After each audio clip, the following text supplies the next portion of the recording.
John Fisk, Director of the Wallace Center at Winrock International. All right, thank you, Jeff. I appreciate that, and I appreciate everyone's patience with that replay on some of that. So again, this monthly cluster call is brought to you by the National Good Food Network, which is a national effort to assist organizations and businesses that are looking to bring more good food through the wholesale channels across the nation. We know that there's a lot of learning to be done there. There's some models on the ground already, but when in real terms we have a long way to go, and so it's a learning and doing network together. So to that end, we've asked Michael Rosine of Red Tomato to bring to all of us an opportunity to learn about the work that he's been doing there, pioneering work in a lot of ways. So let me tell you a little bit about Michael, and then I'll turn it over to him for his presentation. And then we will take questions at the end, and I will facilitate the questioning and the answer session. And then we'll close up with Marty Gorenzer, who's the manager of the network. So Michael is the founder and managing director of Red Tomato, which is a nonprofit organization with a mission to connect farmers and consumers through marketing, trade, and education. Red Tomato coordinates distribution of produce from several dozen family farmers to supermarkets in the greater metropolitan Boston area. Before Red Tomato, Michael was co-founder and served as director of marketing for Equal Exchange, which was a fair trade basically with small coffee and cacao and tea cooperatives in Latin America, Africa, and Asia. And before that, Michael was the head buyer and marketing manager for the Northeast Cooperatives in Brattleboro, Vermont. Currently, Michael lives in Middleborough, Massachusetts with his wife and 2 daughters. So, Michael, thanks for being with us, and take it away. All right. Thank you very much. You look great out there, everybody. Before I take you too far, hold on to the arms of your chair, and I want you to disapparate from wherever you are. And in the language of Harry Potter, apparate into the farm fields of New England. Our local harvest season starts with strawberries in the first week of June, proceeds to lettuce, and then moves through a whole variety of vegetables and fruits like sweet cherries, tart cherries, blueberries. We're into peaches right now. And all of the warm summer vegetables, delayed and wet this year. And our local season concludes with apples. Northeastern New England soils produce magnificent apples. This seen from the top of a tower overlooking one of our orchards in Ashfield, Mass. And here John Lyman, 8th generation apple grower, is explaining with passion that New England red delicious apples actually have flavor, even though they don't look quite as beautiful as the ones from other parts of the country. It was in 1999, and I was organizing Red Tomato, assembling a team of growers to deliver to local stores, that I tracked down Richard Bonanno, a 3rd-generation vegetable grower from northern Massachusetts. His family had been raising lettuce for 70 years, including other crops, also peppers and squash, a small amount of tomatoes. Richard's unique. He's a PhD in weed science. He left a tenured position in North Carolina State to return and run the family farm. And when I reached him, he explained to me that, he said, Michael, my job is to just imitate California. Same varieties, same box, same pack, and then I deliver it for a couple bucks less. And he went on to say that he can usually sell as much as he wants, thousands of boxes to the supermarkets in the area. And then he said, hey, it's June. Sorry, I don't have time to talk. Click. Well, it was another year of brief conversations before Richard and I reached that moment, as they did at the end of Casablanca, when Rick and Louis are on the tarmac, and Rick turns to Louis and says, I think this could be the beginning of a beautiful friendship. And we began to work together that year, and fast forward 10 years later, Pleasant Valley Gardens has become one of the important farms in our grower network of 40 family farms in the greater Northeast. We'll come back to the Pleasant Valley Garden story as we continue in this webinar.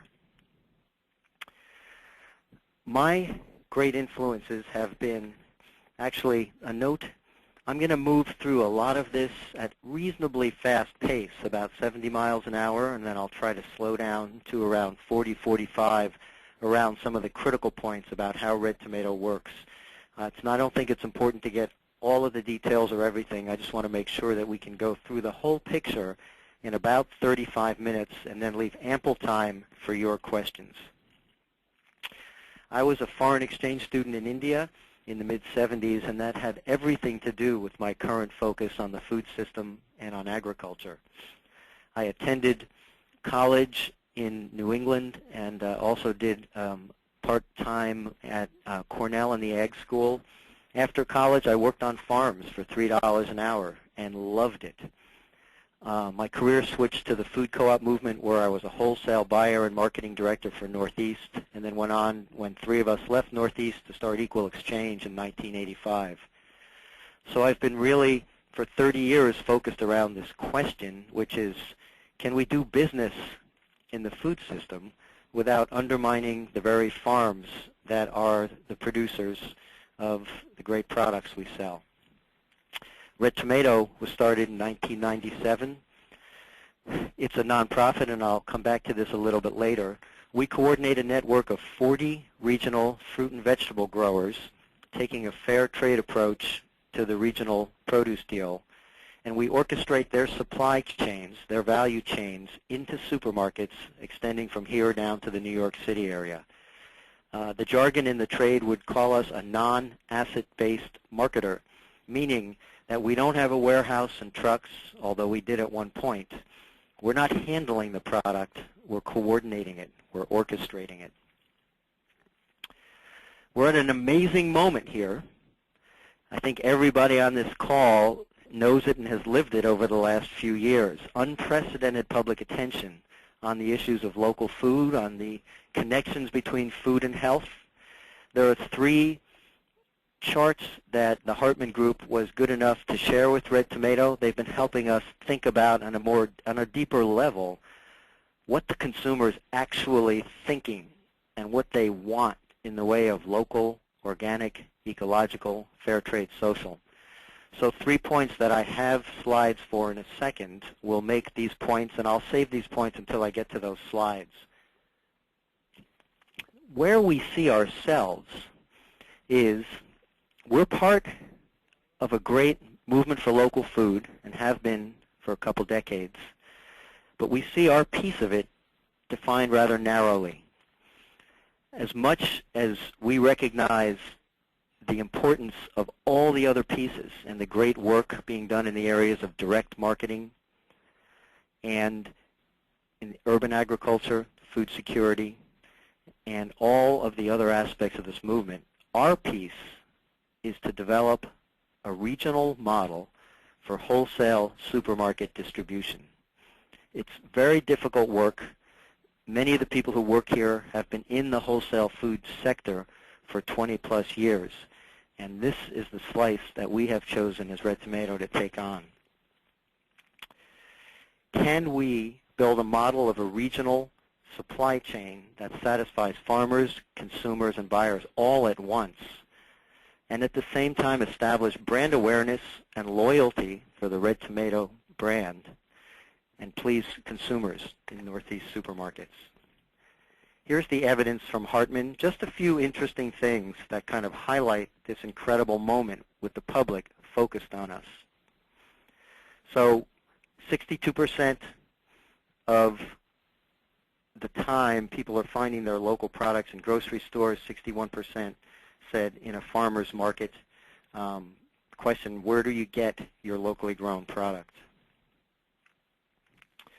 Recent research showing that local is part of how people are seeing quality. So there's 4 words here that people were really looking for in their pursuit of quality: fresh, authentic, real, nutritionally dense, and then the evidence consumers are willing to pay more for those products when there is those qualities in evidence.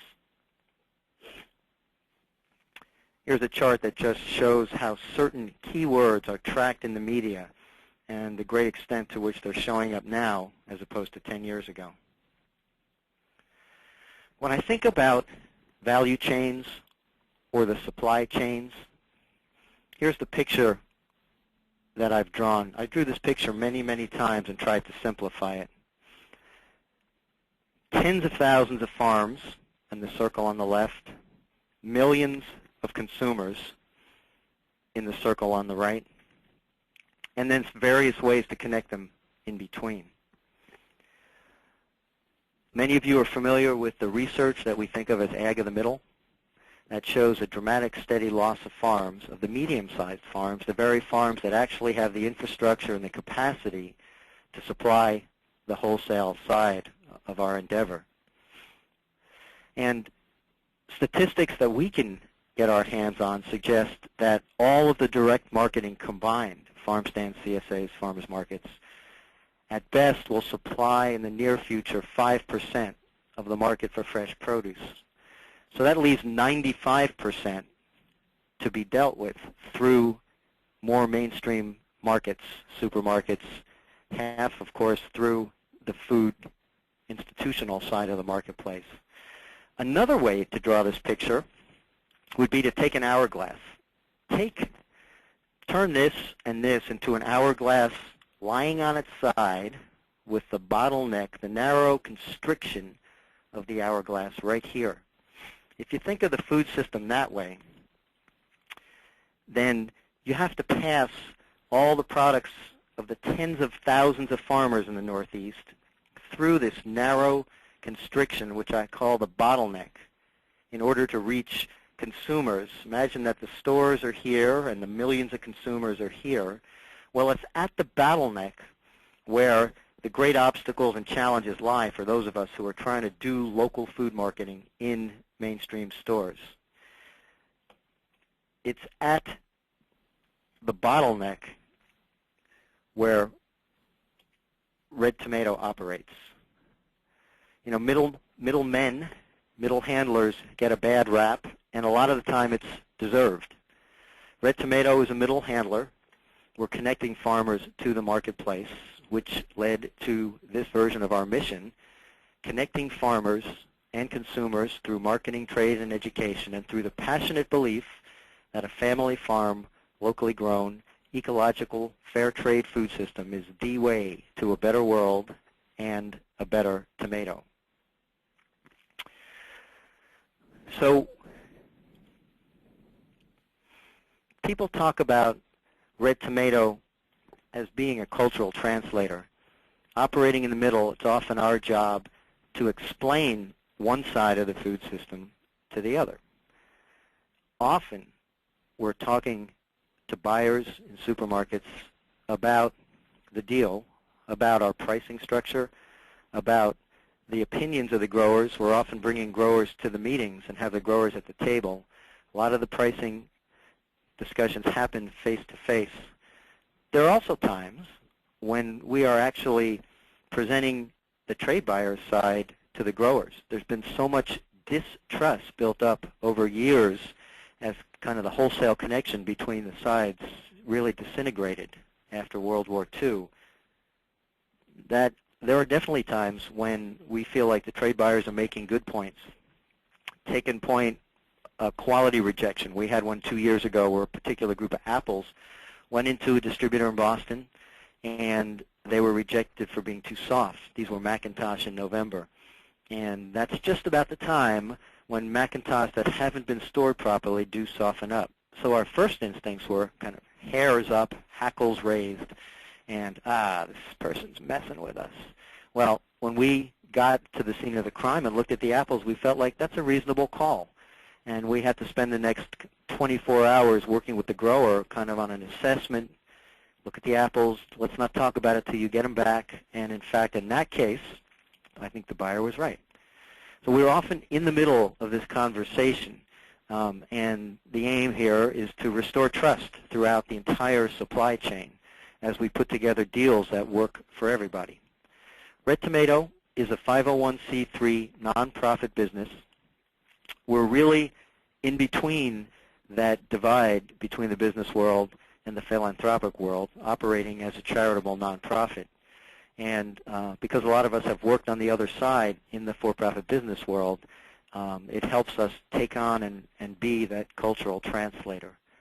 We also do a fair bit of coaching of other organizations that are moving into wholesale marketing.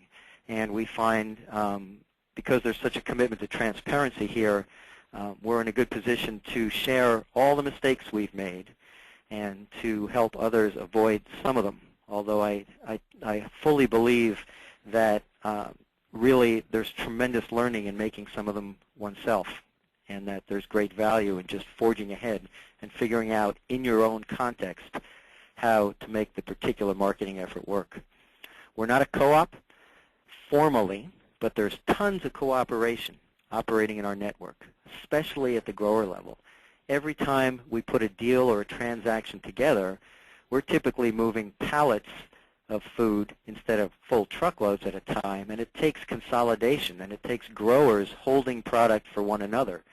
So like right now, we have peaches moving from the Hartford, Connecticut area down to Pennsylvania, and it took 3 peach growers to fill this particular order in a short period of time. They're all located within an hour of one another. They consolidate their product. They rotate, actually, that role of consolidation. It's usually just done off books, not accounted for, growers doing things for each other in order to reach a common goal. Day to day, Red Tomato is developing product lines, developing the packaging for those lines, all in close contact with an already determined buyer. We do all the design and brand work. We do the selling, the account development. We finance the transactions. We are providing an initiative that helps growers gear up to be food safety GAP certified. We cover people with an insurance umbrella. We manage order fulfillment, take orders, fulfill it, and do a lot of nighttime management of logistics, making sure that all these loads are moving where they're supposed to be going and arriving in good condition on time. Our approach to satisfying the needs of supermarket customers is regional. For Red Tomato, a local food system is a regional food system. I worry sometimes that we're coming to too hyper an explanation of what local means. There's no way that we can satisfy the supermarket's desires for gap-free, consistent, on-time, high-quality products with farms that are 50 to 100 miles from within the warehouse. We are always trying to get as close to that particular customer's store base as possible. But for us, it really takes a regional group of growers who are able to reach that high bar of quality and provide the consistency needed. So Red Tomato's operating range is, excuse me here, the 6 New England states, New York, Jersey, and Pennsylvania. We see that as our northeastern region. Currently, we have more growers in New England, but we're adding growers in the New York and the eastern Pennsylvania, and even more recently in the Jersey area. Part of what we get from that is simply the geographic protection. Those of you here know that there's been sporadic hail throughout the Northeast all summer long, and we're talking June, July, and I hate to say it's not over yet. But some of our larger apple farms were hit this year, and we're doing some real scrambling in order to make sure that we have enough product going to satisfy orders. One of the key things that we do in developing products is to differentiate them or to decommodify them. And the way I define that is we're taking a commodity and turning it into something for which there are fewer substitutes. That way, we can't have our legs cut off by a super low price from whatever mid-Atlantic or northeastern state happens to be in surplus on that item at that moment. So let me give you some examples here. The way we differentiate is through the promotion of locally grown, through ecologically grown, fair trade, through the intrinsic qualities of the product by simply aggregating and bringing a lot of growers' stuff together and making it easy for the customer, through the brand, and through a whole variety of ways of storytelling. One of the examples, we now come back to Richard Bonanno, Pleasant Valley Garden, the farmer who slammed the phone down on me at the beginning of this presentation. And one of the things we've done with Richard is develop a local version of the romaine heart. And this was after a lot of research. Research aimed at the question, what can you do on your farm? Well, there was a moment, probably about 8 years ago, where I got a little too self-righteous in my declaration that red tomatoes never going to sell lettuce out of a bag. But over the years, I came to realize that 75% of the grains being consumed in the United States were coming out of a bag. So even though today we still sell more lettuce in the loose head form, this has been the one product that has really succeeded out of a bag. So we use born and raised here as the slogan to promote locally grown. You can see the brand in the upper part of the bag, and what you can't really see is the name of the farm in the bottom, where it says that this was grown and packed by Pleasant Valley Gardens in Methuen, Massachusetts. And some of our packaging actually has the website and phone number of the growers, and we definitely have times now where shoppers in the store or upon getting home are calling growers just to talk. It doesn't happen that often, but it's a rather amazing moment for the growers to realize somebody just bought my bag and they called me up. Holy crow. We are also differentiating through ecologically grown. For red tomato, it's a combination of organic and what we call advanced IPM, integrated pest management. In the Northeast, most apple growers practice IPM in some way. So we're really looking for the growers who are at the high end of the IPM spectrum, really innovating, willing to take risks, and try all sorts of new things. This program is done in close association with scientists at the University of Massachusetts and at Cornell. And we've created a three-way partnership between scientists and growers and mission-based marketers at Red Tomato that is kind of magical, because none of us could do this without the other two parties present at the table. The standards are written down. We have a 30-page protocol, and the growers fill it out every year, and it changes slightly as we try to push the envelope further. One of the accomplishments a couple years ago was when we eliminated organophosphates altogether. We've been inching towards that and then finally made that determination. The other thing about this package that you should note is that the name Lyman Orchards in the original version of the bag wasn't there. And when at that point we had two versions of this Eco Apple bag. Today we have 17 versions of it, and one very tired and bleary-eyed art director who has turned this into a bag that on the left side, though you can't really see it, is telling the Lyman Orchard farm story. So you know that the apples in that bag came from that very farm. This is the fair trade area, I would say, is a serious piece of work for us to do. Though this is my background, this has been one of the more difficult areas to figure out as what the translation means for the local food system.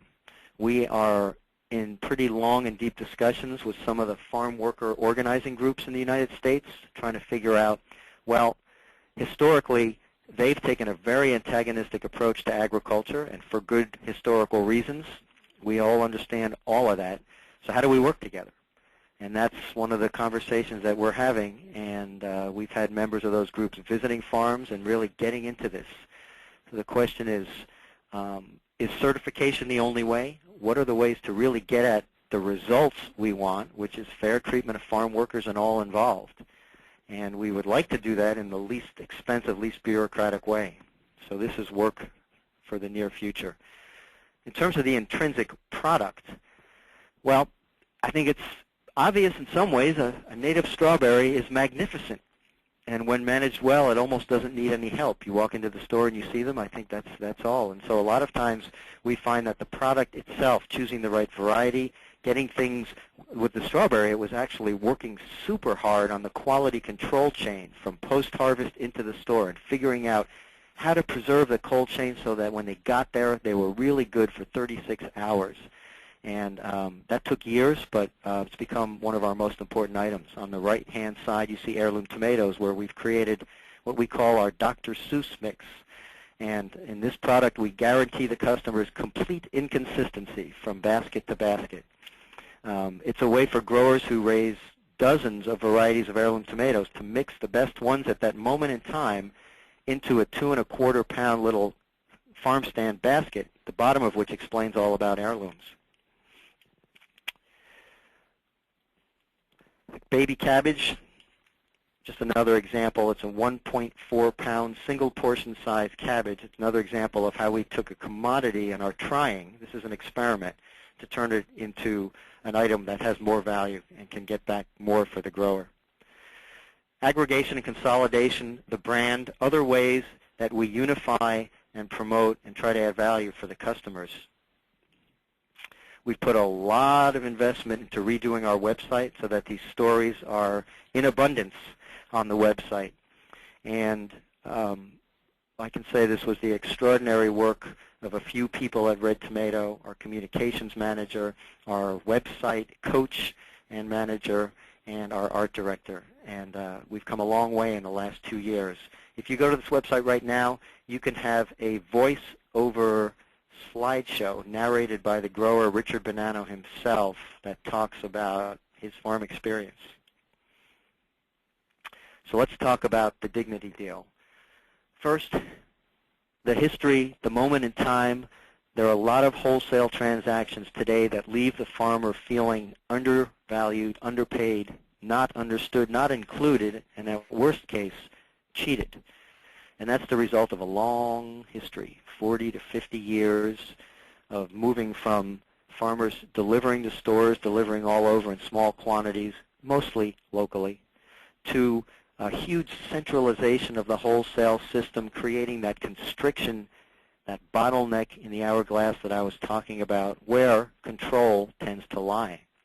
When I use the word deal, it can mean a single transaction, but it tends to mean a stream of transactions that comprise a season-long flow of a product. So if we're in the peach deal in New England, that's a 7 to 8 week season during which we become the provider of a customer's peach. So the characteristics of what I call the undignified deal are there's a lot of distance between the grower and consumer. And I don't just mean miles, also in time. And because of the distance, there's no feedback loop that connects the farmer to the consumer. There's often no feedback loop between the farmer and even the store or the customer that's selling to the shopper. So there's not an ongoing way to improve the product and get information back, which is a huge disadvantage to everybody. Risk is not shared equally. Grower, this is something probably this listening group knows very well. A huge portion of the margin is made toward the retail side of the equation, and the largest portion of the risk is taken at the production side. The pricing is what I call by observation, it's remainder pricing. Growers get what's left over. Sometimes that's a decent price. A lot of times it's way below that, and unfortunately the growers have little influence. Externalities, the social and environmental issues, are not part of the conversation typically. Now, as we strive toward a sustainable food system, they're in the conversation more, but not necessarily in a we got to figure this out or else kind of a way. And the farmer's not at the table. The result is a high level of ignorance among very smart people, but it's kind of amazing sometimes how little each side knows about the other. The product quality is lower because the feedback loops aren't there. There's a lot of mistrust. Costs aren't reflected accurately in what we see at the stands. Price becomes an ultimate driver because the other factors aren't developed, all leading to a lot of farm loss and a loss of control. Growers at the bottleneck. So how do we get out of this, and what does the other side look like? I began using the word dignity price a while ago when I was talking about the way to begin a conversation with a new grower. For a while I was thinking, well, there's a science to this. The growers have to get back their cost of production, and they need more. They need enough to invest in their farms, and they need some profit. And I began to think, well, that's kind of a formula for a fair price.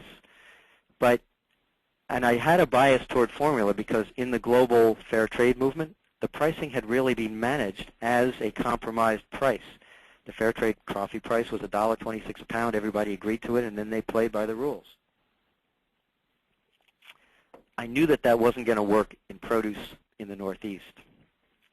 So I began to realize that this is not just scientific, it's also emotional. In a conversation with a grower, there's a point at which they just look like they lost their dignity. There's a price at which, when you go below it, the grower feels like this deal is not worth it. I don't want to be part of this. And I began to think of that as the dignity price and realized fast that we don't want to operate there. We want to operate above that. And so the dignity price conversation became understanding the dignity price, which is the floor below which you should never go, the floor below which the deal really doesn't work for the grower. And then there's a recent history, so I would want to know, well, okay, what's the last 2 or 3 years look like, and what's a realistic fair price that you want to get this year? And knowing those three things, the target price, the recent history, and the dignity price, I felt like I can put this together now. I know where to go. We're going to strive for the target price. We're going to have the recent history there to really ground us in reality, and we're going to stay away from that dignity price. And that is how we have kind of handled that sensitive relationship, but in a knowing way. So the dignity deal, taking the price, because for red tomato, price is just one of the characteristics that one of the benefits we're trying to provide growers. It's based on values, fairness, transparency, shared risks and rewards, etc. And it's very much striving for freshness and flavor and high quality through a commitment to continuous improvement, meaning that we recognize that this is largely a mentality as much as it is an objective reality. In the fair trade world before red tomato, when I was working in coffee, quality mattered, but it wasn't number one. In this operation, quality even comes first before everything else. It's our sense, it's my sense that if we can't get the growers in our network to be the best, then in the long run, we're not going to be strong and we're not going to last as competitors. So freshness and flavor through continuous improvement, highest level value that we strive for. To summarize the characteristics of the dignity deal, we're trying to close that gap between the grower and the consumer. And a lot of that is through promotion and storytelling. In all transactions, we want the farm identity right next to our brand so that people know where their food came from. We're trying to create feedback loops and constant communication along the supply chain. The highest level of commitment we can get in a relationship with a customer is when they take on more of the risk and are willing to do advanced planning with us so we can do some of the pricing work, product development work, talk about volumes, deal making in the winter, and set the whole thing up so that when it comes to this time of year, we're just focused on running it. Dignity pricing, making sure the growers are not only getting a fair price, but are also part of the conversation at all times, and they understand what's happening and why. And then putting the externalities back in the conversation as an effort to just keep working on and realizing that this is some of the hardest work. Here's an example of all of this in motion. I'm trying to move the slide here. Okay.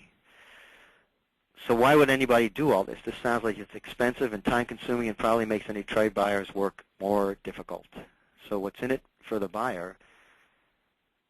Better quality, which often means fresher. Having what customers want. Right now, consumers are really focused on local, And it doesn't just mean that somebody's able to buy the cheapest zucchini in the marketplace that happens to be from the region and they can put it out. What the shoppers really want is well-identified, clear, locally grown. This can improve customers' corporate identity. It adds predictability for them. And at some level, it's the right thing to do, and it's a better way to do business, and many of them believe that. Here's a little bit of the economics behind the whole situation. Red Tomato, when we are doing this, we are working at around an average of 10%. So if we sell a box of $25 to somebody, we're going to hold $2.50 back to pay for our contribution and work. In this example on the left with the romaine hearts, we're actually doing more, and that has to do with partly because we put so much research and development into this one, so it's kind of an exception here. But you can see that for the grower Pleasant Valley Gardens, that at one point was getting $8.50 a box for 24 heads of romaine fully grown and delivered to a supermarket warehouse. In this instance, they're getting $19 back for 12 bags of 22-ounce romaine hearts. They get an extra $1 when they're doing the trucking. Red Tomato makes 3, it delivered for 23, and that bag ends up selling for $2.99 or $3.99. The problem here is that that's more expensive. Romaine hearts is a real commodity, and that's more expensive than the marketplace has.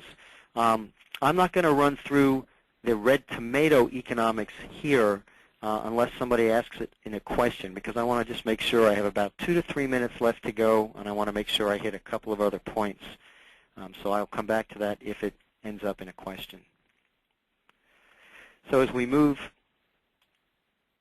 to conclusion here, I want to talk about challenges that we're facing right now. A lot of what we're challenged by has to do with our seasonality. When you operate in a year-round global marketplace and your product is moving mostly 6 months of the year, although ours moves about 11 to 12 because we handle storage apples, the majority of it is between June and November.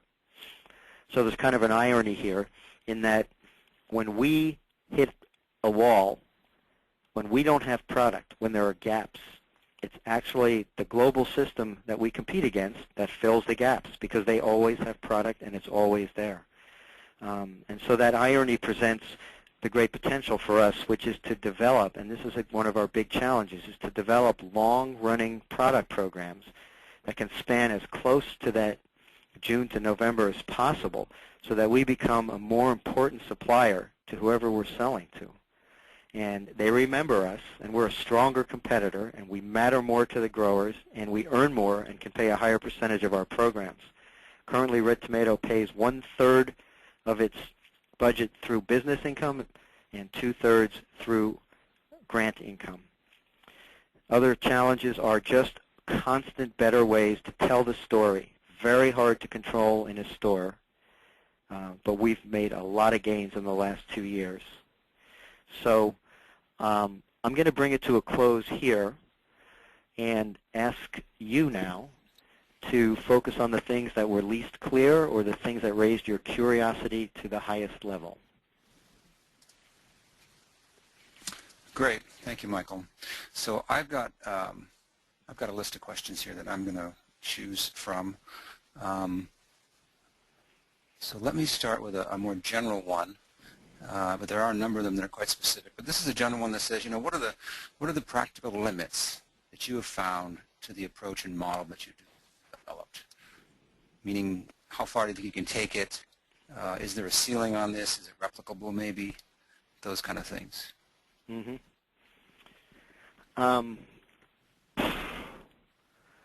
One of the limits is the seasonality one that I was just mentioning. When we are able to operate imperfectly. Well, let me say this. When we have a gap, when Pleasant Valley Gardens is out of lettuce in August, it's a big deal for people who are in that lettuce program. You know, if you're a supermarket, you simply can't not have it at any one moment in time.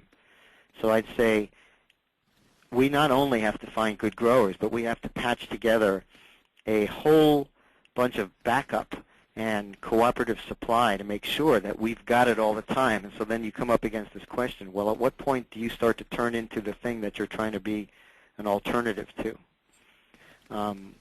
In terms of red tomato economics, for us, I'm striving to a place where we get 50% of our business income from 50% of our total operating budget from the business and 50% from grants. That feels like a happy, comfortable, stable medium, and we've been moving in that direction.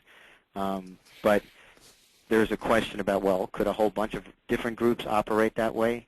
And I don't know the answer to that question. You might call that another limit.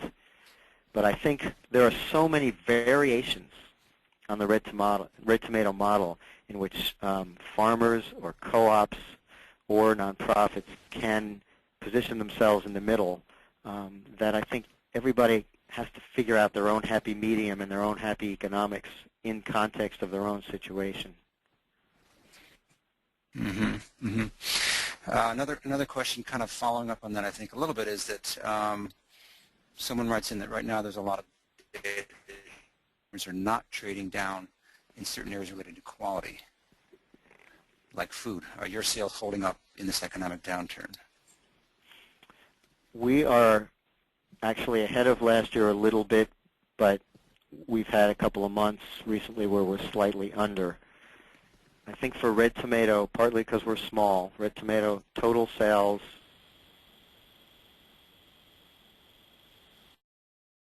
at large.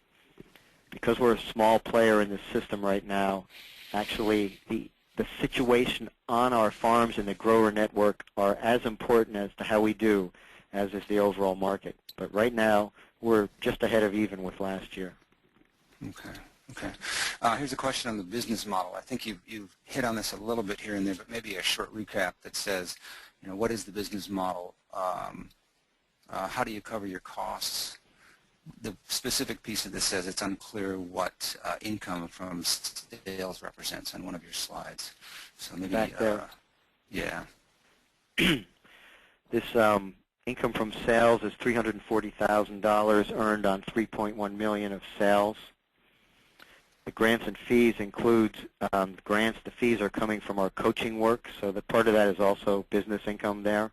That's $650,000. So total net income coming into red tomato just under $1 million there.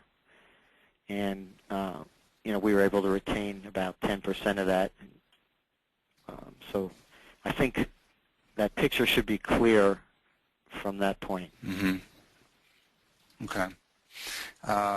Continuing with that line of thought, how do you fit into supermarket's standard model of distribution? And then it says, for example, what makes it worthwhile for them to work with you on top of their typical sourcing methods? Them, I'm assuming, is the supermarket. What makes it worthwhile for the supermarket? So we fit in model two distribution, right? Yep. There are two ways that we fit in. More often than not, we are distributing to the central warehouse of the supermarket. So take a chain. You know, we are distributing through what's called the DC or the distribution center. So we'll consolidate product. Typical turnaround would be, okay, today is Thursday. So on Thursday morning, we might get an order for a Saturday delivery to a central warehouse somewhere. We'll send that order out to growers within an hour of getting it. On this day, they'll be grading, packing, consolidation will happen tomorrow morning, and then one of the growers will take and transport that to the distribution center on Saturday, and then either the same day or the next day, that product will be distributed, usually within a day or two's time, we hope, to all the stores in their network. The other model would have us coordinating what's called DSD, direct store door deliveries, from the growers to particular stores. So we have customers like Whole Foods where we do a lot of it through their distribution center, but we also coordinate, depending on the product, we also coordinate direct store door deliveries from growers to particular stores. So when you think about Pleasant Valley Gardens in Methuen, Mass., we're sending in romaine hearts to their distribution center once or twice every week, but we're also having the grower deliver to the 3 Whole Food stores nearest his farm. So in that place, the farm identity is really strong.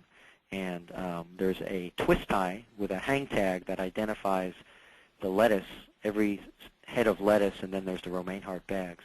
So those are the two models that we use, and we add on $1.50 or $2 more to the cost when we have to do it direct store door.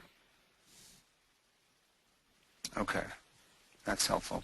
Getting a little more detailed on questions here. Wisconsin, the Center for Integrated Ag Systems, is working on a tool that would help growers figure out what their cost of production is. Are there, to avoid the cost of, this says COP, I'm assuming that's cost of production approach, since it is numbers-based rather than a softer dignity price approach. So are there other reasons to avoid the COP approach? Well, when I began to look for it in New England, and I found some work that Vern Grubinger had done up at the University of Vermont. But I think the main reason to avoid it is because it's hard to believe. Or, I mean, it's an extraordinary, when you're talking about cost of production on a grain commodity or on a commodity that has tremendous extensive production all over the country, I think you can accumulate data, come up with working averages that have meaning. I'm wondering if you can really achieve a high level of meaningful data among a cluster of growers in an area when farms are highly diversified and their labor pools are really different and their capital intensity is really different, and it's just so hard to collect the information. Case in point would be just before this webinar, I was visiting Jim Ward at Ward's Berry Farm, about 30 minutes from Red Tomato. This grower has 250 acres and raises, without exaggeration, over 300 varieties of vegetables during the summertime. That might be about 40 to 50 different crops, but the diversity is so outrageous. That's my concern. Mm-hmm. Okay. I'd like to know more about that discussion, obviously, after this, because I think that's a great question. Okay. We'll let you know who asked that one. Another specific, what is the typical percent difference in the sale price or typical range in difference between the local product and the non-local regular wholesale product? I would say maybe 0 to 15, at times 20%. Mm-hmm. There are definitely times when we're just competitive and we might even be able to knock off, save money on just being local and reducing transportation.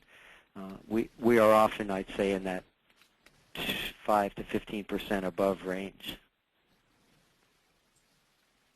And do you know if those products get sold subsequently at that same markup, or do they actually tack on? It really varies.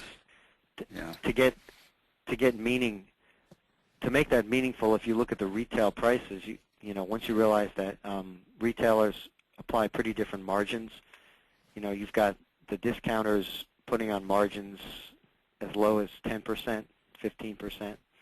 Then you've got some others applying margins in the 28 to 40% range, and then some stores, and when I say margin, I mean the percentage of the retail selling price that the consumer pays, that the difference between the retail price and what they paid for is the gross margin. So a 50% gross margin on a $2 item means they bought it for $1 and they're selling it for $2. Mm-hmm. That store margins have been creeping up to 50% more and more, so there's a huge impact difference made by how the store itself prices the item. So it's really hard to generalize across our various customers. Mm-hmm. Okay. Okay, so moving a little bit away from the pricing and the business model, there's a few other various questions. This one's about the Hartman data that you shared with us. I don't know if you can answer this or not, since I think it's relatively new, but what were the communities or neighborhoods that were interviewed for the Hartman data, and what were their income levels? So do you have a sense of that? I can't answer that. We just got this actually last week, and I don't know. So if that person wants to know that, we could have that emailed to us and see if we can track it back. Okay, you can ask that question back to Hartman Group. Yeah. Okay, great. What has the tomato blight done to impact your efforts this year in the Northeast? A lot. I would say that it's had huge impact on organic growers, and it's had sporadic impact on the conventional growers. Some of the IPM growers have done well.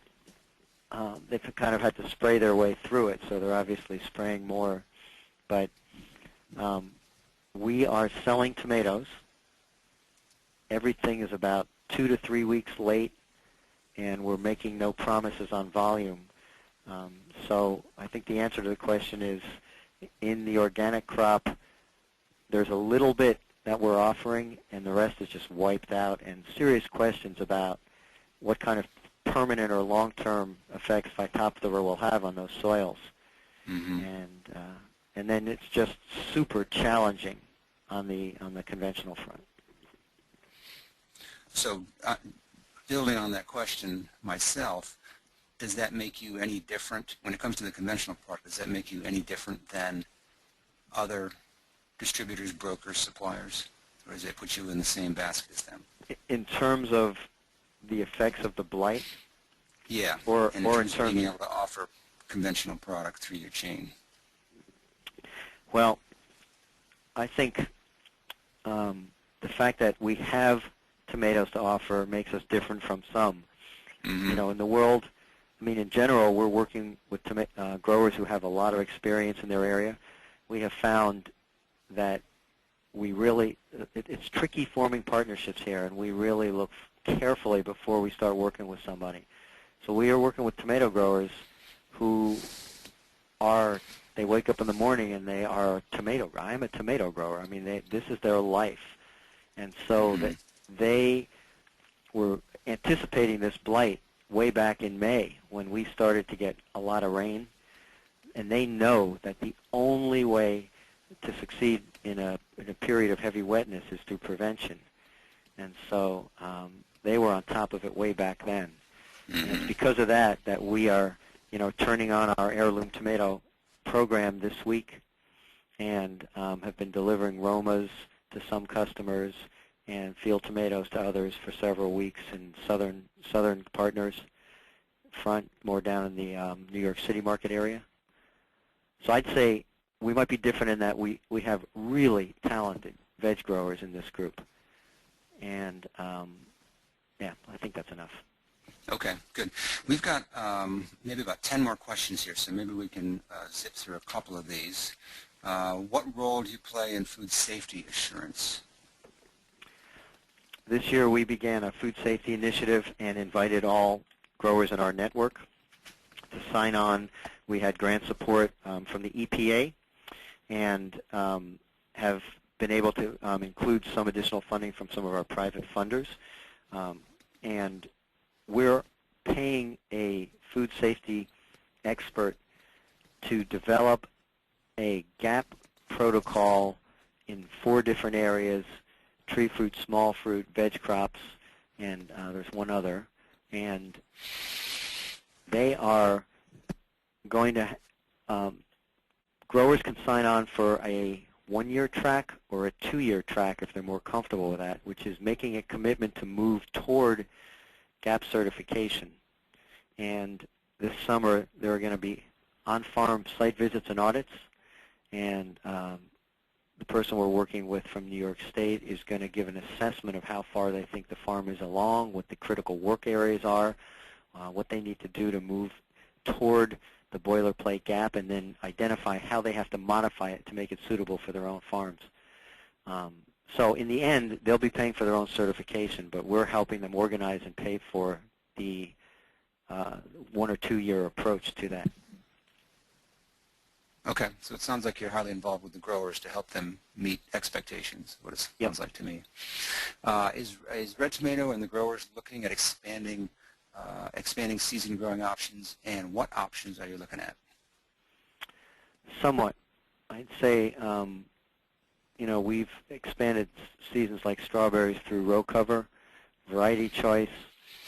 It's not a huge priority because a lot of the season extenders tend to be really expensive, but we're also, by nature of working with growers in different parts of the region, looking at ways that we can move product around from the southern tier of our region to the north to just extend part of our marketing season. Okay. How much of your work involves advising growers on what they should produce and they should grow, or the time spent on just coordinating production? So kind of the question around education versus facilitating product. It really feels like one ongoing process that never ends. It all kind of blurs together because it's market directed. So it's part of an ongoing conversation in which we're talking to growers about how we're going to fulfill next year's demands from X customer. And that sometimes leads to, well, we should recommend a crop choice here, or we should switch varieties, or we should develop a different package because we're not meeting their needs, or whatever. And it really becomes a conversation, not necessarily with every grower who's growing in that program, but maybe the senior and most experienced growers in that program. But it's pretty much ongoing. Mm-hmm. And I got another question, kind of similar. I just want to know if it's the same. Is there a training process with farmers about production, quality, consistency, pricing, or is this really covered in the process of doing business? In the beginning, they were training me. There was one grower professor who really stood out in every product program area. And, John Lyman in peaches, and Zeke Goodband in apples, and Tim Nurse in strawberries, and Richard Bonanno in lettuce. And I learned it from them. And the curious thing is now it's kind of going back and forth. It's not necessarily, but some of it goes back in the other direction from red tomato to them. But it's part of that continuous improvement. I would say it's a continuous process of refining it and getting it better and understanding a problem when it presents itself. Mm-hmm. Okay. A couple of questions kind of on the big picture. Are there reasons to avoid a farmer-owned or run cooperative model? And then it says, it seems like red tomato model has many of the components that a co-op would have. What do you see are the main difference, advantages, disadvantages? When I was in my early 20s, I had the privilege of sitting in on farmer co-op meetings up at the Kennebec Valley Growers Co-op in South Coastal Maine, and that project had been funded in part by grant money, and I got a picture early on. I worked in so many different co-ops, including that one, and felt like there are huge benefits here, but there's also huge personalities that dominate there. And if the co-op doesn't have really effective leadership, then there's a lot of things that get in the way.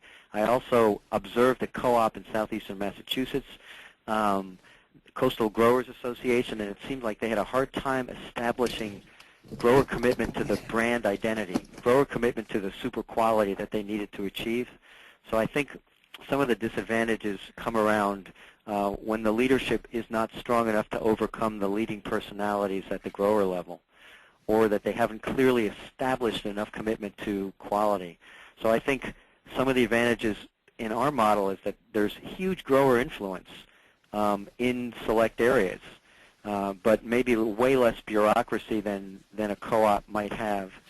And the other is I think we're more entrepreneurial because the folks who work at Red Tomato have come largely from business. We have a more entrepreneurial approach to market development than some of the farmer co-ops I've seen. Okay.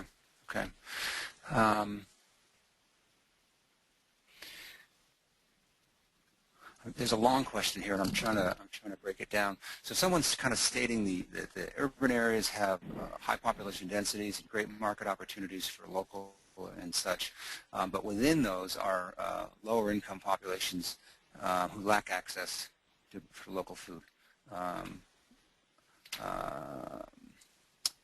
So getting right to the question then with that framing, what is the dignity equation for these household and workers? Are they forever outside of this better world and a better tomato food system because they cannot reach towards these dignity prices? Does the dignity equation falter at the door between the distribution center and the retail employer? So a lot in there. I know this is something you've worked on quite a lot, Michael, so yeah, it'd be interesting to hear what you have to say. Yeah, this is a really important question, and we debate this at lunch here constantly and feel like, does it have to be one or the other? And so this is obviously a longer discussion than we can do here, so I'll give you a short version and then be happy to continue that because this is kind of a life's work kind of question. In a couple of fronts, we think we can make progress in this area. One is we're working with Frank Mangan at the University of Massachusetts on the development of what are called world crops, specifically targeted to immigrant populations, and believe that because a lot of these come in and they're pretty darn expensive, that they can be grown locally and sent into urban areas and really set and provide amazingly fresh stuff to immigrant populations at a pretty decent price. The other is that a lot of what our marketplace does is aesthetically judge produce on the basis of color and imperfections that really have nothing to do with quality. And if we can work on taking what the market calls grade B, like a small tomato or a Macintosh that's 50% yellow or green, and do a better job of turning those what are really excellent products and market them and present them differently, they can be sold at really affordable prices. So that's another area. But I actually think, because we're working with growers that produce serious volumes, that there are things we can do in this area. Is working with seconds something viable there, or does that not make sense? Your voice broke up. Say that question again, John. Is working with seconds that may come out of the grading process, is that something that's a viable option there? Yes, and I think the important thing is to realize that seconds are every bit as good nutritionally and longevity and freshness wise, and therefore there's potential there. Okay, great. So one or two more depending on the speed here. I know that you showed us a geographic map in the area that you work. Is working in Canada something viable to your model? Is it a logistical question, or is it more of a philosophical question for you?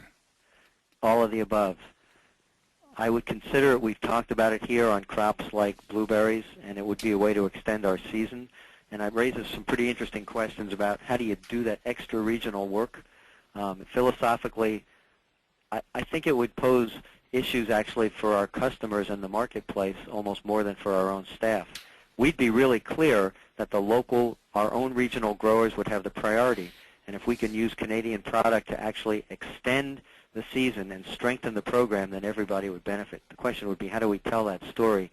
And that gets a little more complicated, but that's a really good point. Right. Okay, maybe one more here. How do you approach the scale of economics for a small grower compared to large grower operations within the fair price dignity deal? We will, on times, sell one person's exactly the same product, like a bag of Macintosh from one grower, to one customer on the same day that we'll sell a Macintosh from another farm to a different customer for a lower price, and try to have everybody be happy, because exactly what this questioner is getting at, the economics are different. So it's a super customizing operation, and it means knowing the mentality of everybody involved. We do that, and everybody, we're totally transparent about it. But that's just one of the realities that we have to work with. Okay, great. Well, we're gonna stop questions there, and then turn over to Marty. Let me just say thank you very much, Michael. This has been fabulous. Great presentation and really thoughtful response to questions. So thank you. You're welcome. It was fun. All right, Marty, why don't you take it away and wrap us up here? Sure, thank you. This is Marty Garenser, manager of the Good Food Network for the Wallace Center.